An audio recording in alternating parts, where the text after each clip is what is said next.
Olá, amigos do site Expert Jurídico. Um prazer novamente estar com vocês para falarmos um pouco mais sobre o processo de execução. Meu nome é André Prieto, sou professor de Direito Processual Civil e convido você para a continuidade da nossa aula. Vamos lá?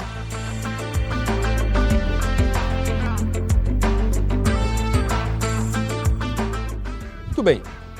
Dando prosseguimento, então, hoje nós falaremos sobre a formação do procedimento de execução.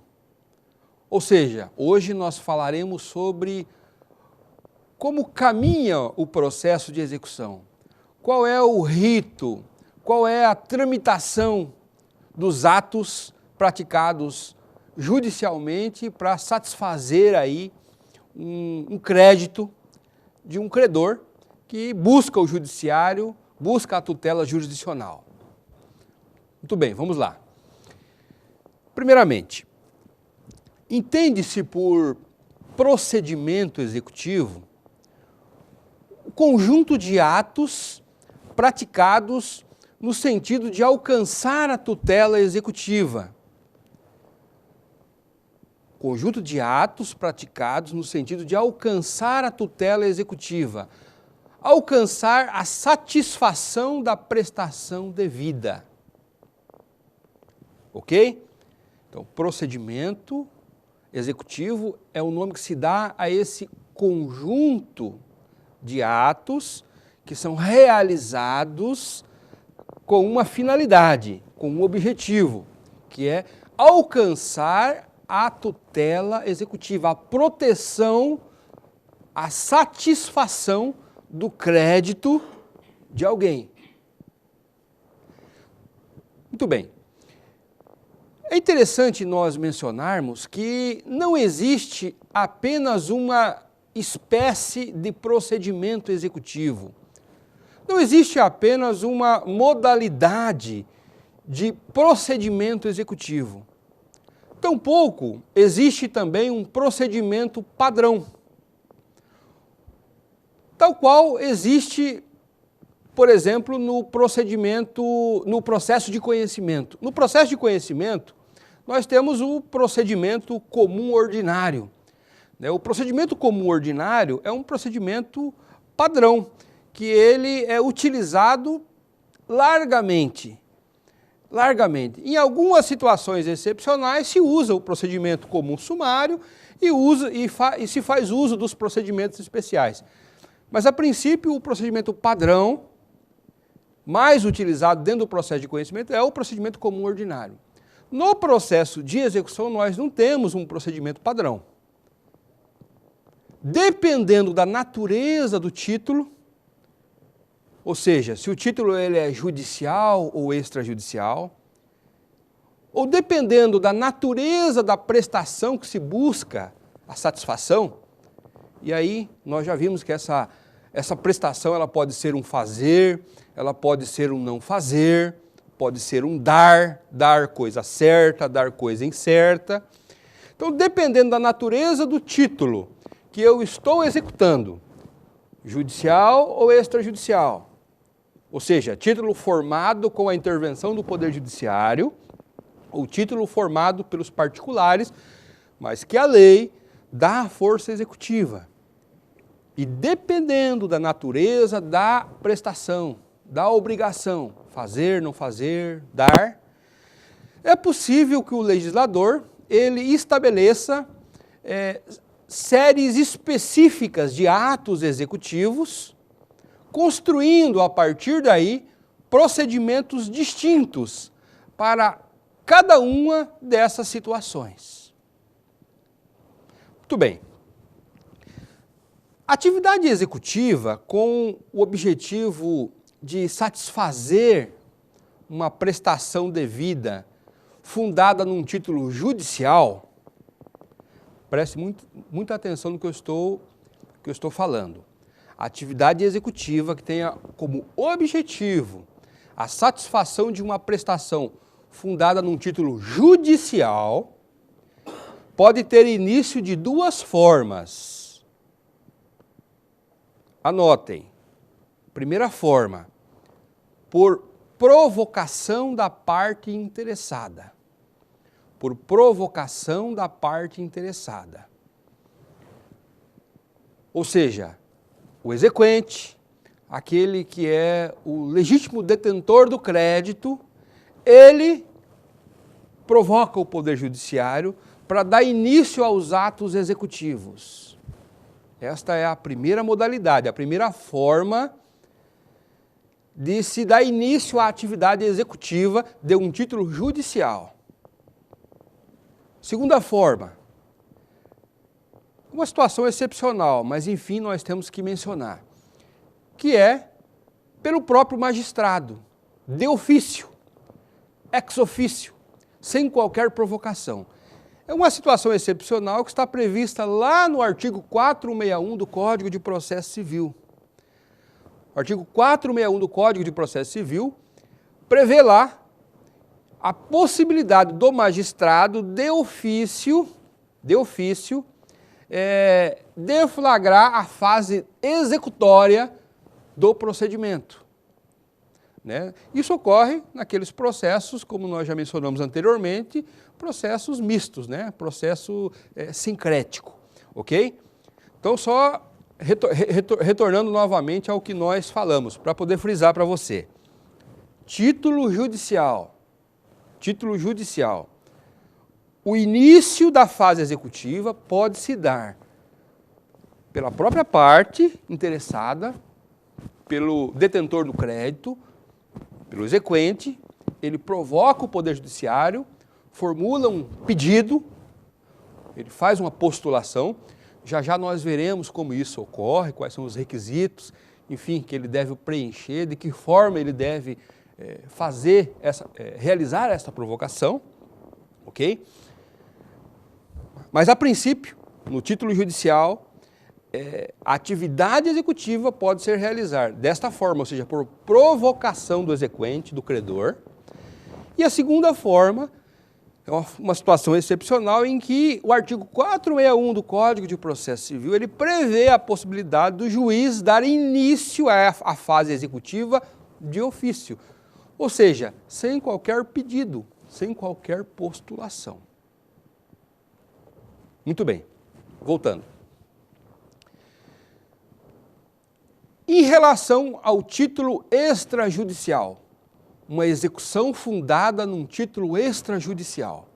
Bem, sempre, anotem bem isso também, sempre a execução fundada num título extrajudicial, que são aqueles títulos que, como nós já vimos, são formados pelas partes, não há intervenção do Poder Judiciário.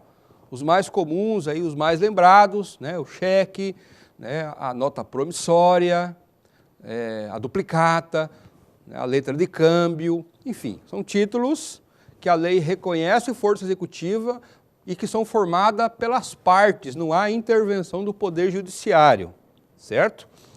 Bem, a execução fundada em títulos dessa natureza sempre terá início por provocação da parte interessada mediante um processo autônomo. Sempre terá início por provocação da parte interessada mediante um processo autônomo. Mais uma vez, você precisa fixar isso, anote isso no seu caderno. Execução fundada em título judicial.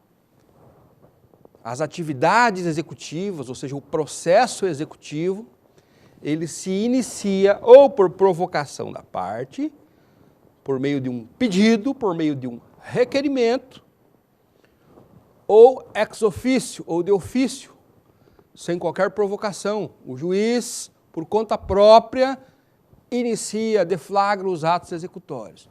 Execução fundada em título extrajudicial sempre terá início por meio de uma atividade exclusiva do credor.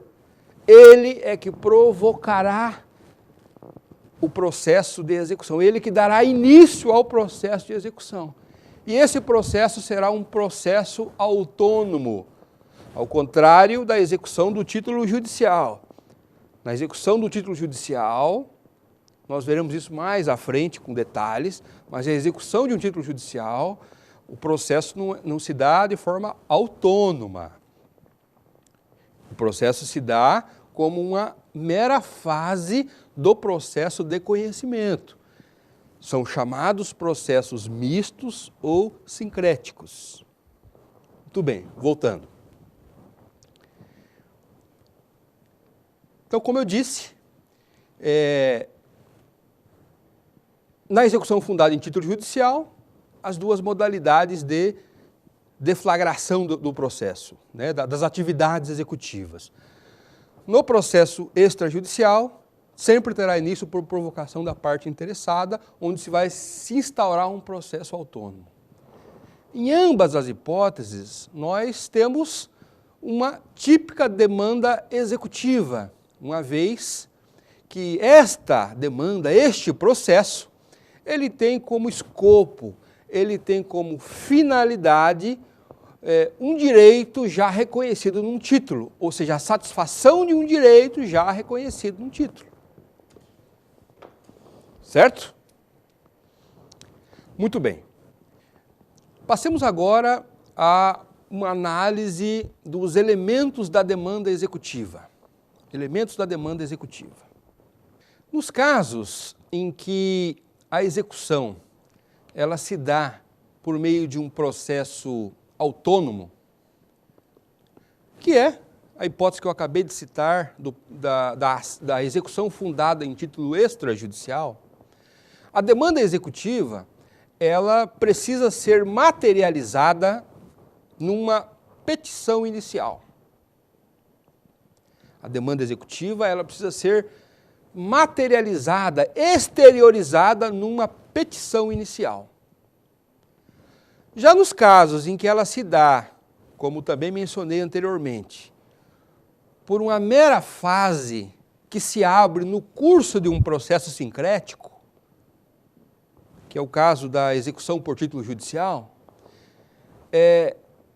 essa demanda ela deve se materializar, ela deve se exteriorizar numa simples petição. Ou seja, numa petição que seja hábil apenas e tão somente para a compreensão da pretensão, sem que haja necessidade dos requisitos que devem conter uma petição inicial. Né? Simples petição, petição inicial. Simples petição, petição sem maiores requisitos, sem maiores detalhamentos, sem maiores exigências, né? Basta uma pequena narrativa da pretensão que seja hábil para que o juiz compreenda essa pretensão, sem maiores necessidades aí de argumentações, de fundamentações. Já a pretensão executiva que se fundamenta num título extrajudicial deve ser realizada por meio de uma petição inicial, onde se exige aí alguns requisitos. Muito bem. Toda demanda, por conter aí um conteúdo postulacional, ela é composta por 3 elementos. Né? Vocês já estudaram isso no processo de conhecimento, né? Que toda demanda, toda ação, ela possui 3 elementos, que são as partes, a causa de pedir e o pedido. Numa demanda executiva, nós temos também esses 3 elementos. Né? Vamos identificar, primeiramente, as partes. Numa demanda executiva, as partes elas serão necessariamente credor e devedor, bem como eventuais coobrigados constantes no título, que figurarão como exequente e executados. Certo? Só repetindo, as partes eu vou identificar no título executivo. Ali no título eu vou identificar quem é o devedor, quem é o credor. E vou identificar também se existe algum coobrigado, né? Ou seja, alguma outra pessoa, algum terceiro que naquele título também se obriga a cumprir aquela obrigação na ausência de cumprimento do devedor principal, como, por exemplo, um avalista, como, por exemplo, um fiador. Então, são terceiros que não são devedores principais, mas que assinam embaixo e se responsabilizam também pela obrigação. Então, ao eu identificar isso no título executivo, eu já vou identificar quem serão as partes, né? Ou seja, o exequente será o credor, o executado será o devedor principal, né? Poderão figurar também nesse polo passivo aí os co-obrigados que se responsabilizaram também pela obrigação, certo? Voltando. Segundo elemento que nós podemos identificar objetivamente numa demanda executiva, é a causa de pedir. O que é a causa de pedir? A causa de pedir é o motivo em que se baseia a pretensão. As razões na qual eu me fundamento para postular alguma coisa perante o Poder Judiciário. Isso existe num processo de execução? Você pode estar se perguntando. Existe. Na verdade, para mim poder identificar a causa de pedir, para mim poder identificar e expor esta causa de pedir, eu tenho que identificar a presença de dois fatos jurídicos, que são esses dois fatos jurídicos que serão aí a base para toda a minha pretensão. O primeiro fato jurídico é o direito à prestação certa, líquida e exigível, representada por um título executivo judicial ou extrajudicial. Primeiro fato jurídico é o direito a uma prestação devida, líquida, certa, exigível, representada por um título executivo judicial ou extrajudicial. Essa obrigação, essa prestação líquida, certa e exigível. Líquida, que existe, que eu posso identificar um valor, um quanto, uma quantia.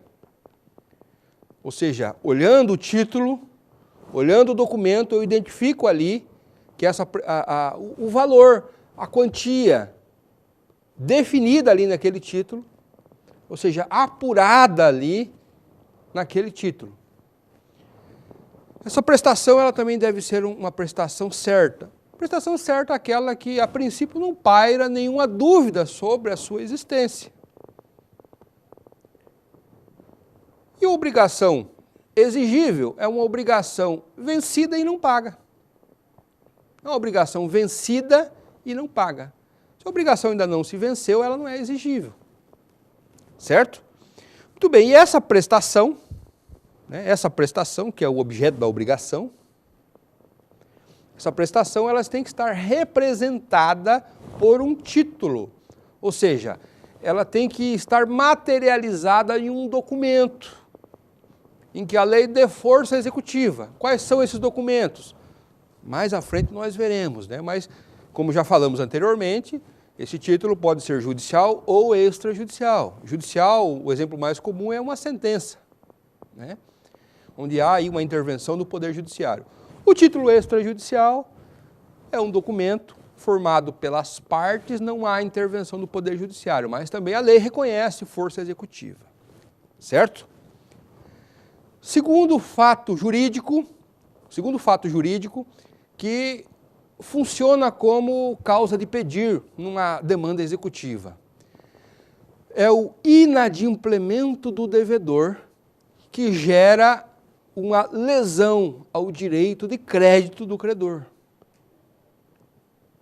Repetindo, inadimplemento do devedor que gera uma lesão ao direito de crédito do credor.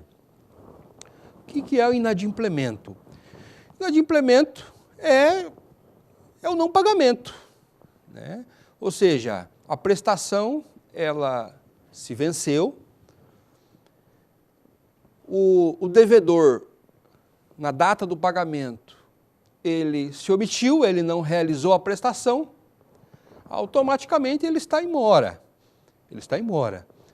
E automaticamente nós já temos aí o inadimplemento. Esse inadimplemento é a lesão, é o que caracteriza a lesão ao direito, né? E aí compete ao Poder Judiciário restabelecer qualquer lesão a direito.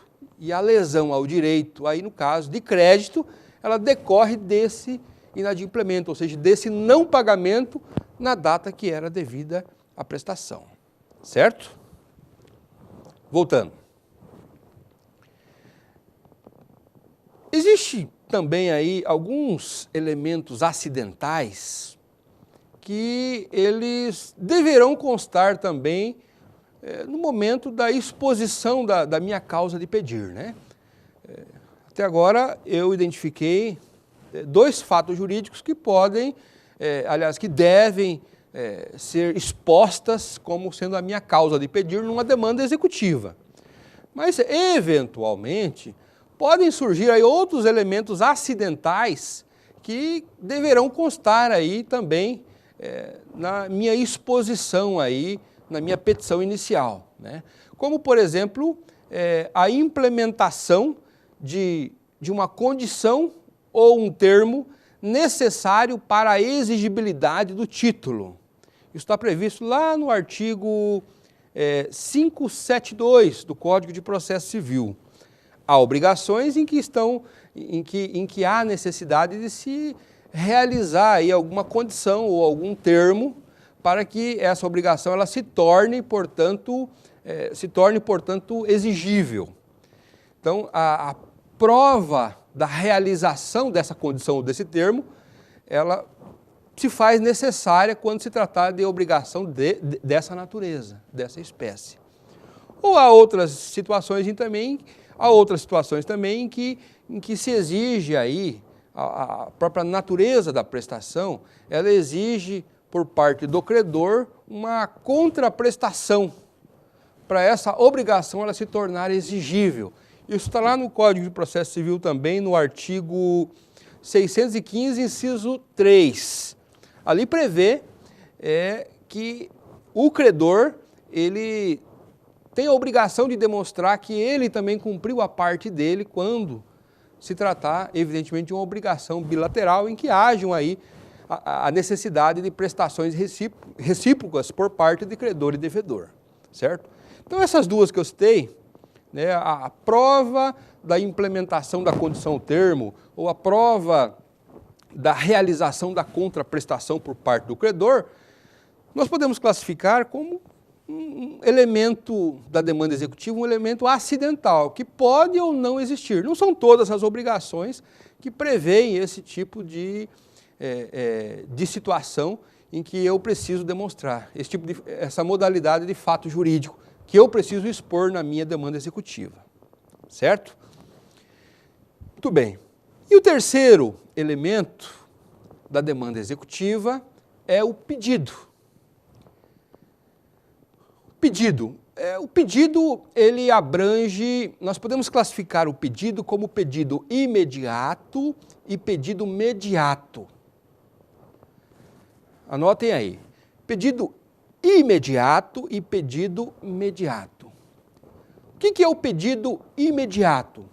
O pedido imediato é a tutela executiva postulada, consistente na tomada de providências executivas. Repetindo, pedido imediato é a tutela executiva postulada, consistente na tomada de providências executivas. Na verdade, o pedido imediato é as próprias ações, os próprios atos executivos que eu postulo ao Poder Judiciário, né? Ou seja, o que eu peço ao Judiciário? Primeiramente, eu peço ao Judiciário que ele determine a citação do devedor para pagamento no prazo estipulado em lei. Então, essa citação é um ato executivo que eu busco, que eu postulo. Isso já é um pedido imediato. né? Depois, o que eu peço? Eu peço a realização, diante do não pagamento espontâneo, eu peço a esse devedor, eu peço ao Poder Judiciário que faça uma constrição sobre bens do devedor, como, por exemplo, uma penhora. Então, isso é um pedido imediato. Ou seja, resumindo, então, esses atos executivos que eu postulo logo de início ao Poder Judiciário representa o meu pedido imediato. Ok? E o pedido mediato? O que é o pedido mediato? Bem, o pedido mediato ele diz respeito ao bem da vida que se pretende. Como, por exemplo, uma quantia em dinheiro, a entrega de uma coisa, a realização de um comportamento, certo? Então, o pedido mediato é o bem que eu busco. De forma imediata, o Poder Judiciário realizará alguns atos executivos tendentes à satisfação desse bem. Tendentes à satisfação desse bem. Quando esse bem me for entregue, no caso, por exemplo, se for uma quantia em dinheiro, eu terei satisfeita a minha pretensão de forma completa, de forma inteira. Então, o meu pedido imediato, que ocorrerá num segundo plano, será a entrega desse bem que eu postulo. Isso, portanto, nós classificamos como um pedido imediato. Ou seja, diz respeito à obrigação específica que eu pretendo. E, como eu disse, pode ser uma entrega de uma quantia em dinheiro, ou pode ser a entrega de uma coisa, a realização de um comportamento, ou mesmo eu posso pedir a não realização desse comportamento, né? Ok? Muito bem. O pedido numa demanda executiva, ele deve ser expresso quanto ao que se pretende e delimitado quanto à quantidade e à qualidade do objeto da prestação. Vou repetir. O pedido, na minha demanda executiva, ele tem que ser expresso, tem que ser explícito quanto ao que eu pretendo e deve delimitar o objeto da minha prestação. Delimitar ou pela quantidade e pela qualidade. Pela quantidade e pela qualidade. Ou seja, eu devo definir na minha postulação a quantidade e a natureza, a qualidade do objeto da minha prestação. Existe exceção? Existe. Qual que seria a exceção? A exceção é quando eu pretendo um objeto incerto, e a individualização desse objeto, ele compete ao credor. Isso é possível? É possível. O artigo 629 do Código de Processo Civil prevê essa possibilidade de eu pedir um objeto incerto, um detalhe, incerto, eu tenho que definir, na verdade, qual é a natureza desse objeto. A individualização desse objeto, ela competirá ao credor. E aí, o credor, ele vai me entregar esse objeto, na verdade, após a realização de alguns atos, de alguns comportamentos, que nós vamos estudar aí com mais detalhes mais à frente. Mas apenas para adiantar, né, existe a possibilidade, existe, 629 do CPC, de eu postular algo incerto, existe, e que a individualização caiba ao credor, existe, 629 do CPC, certo? Vamos entrar em detalhes nas nossas aulas posteriores a respeito de como que isso ocorre, como isso se materializa. Importante também mencionar que se aplica ao pedido executivo a regra do artigo 290 do Código de Processo Civil, de que quando a obrigação ela consiste-se em prestações periódicas, considera-se incluídas no pedido, independentemente de declaração expressa do seu autor, essas prestações que forem se vencendo no curso da demanda.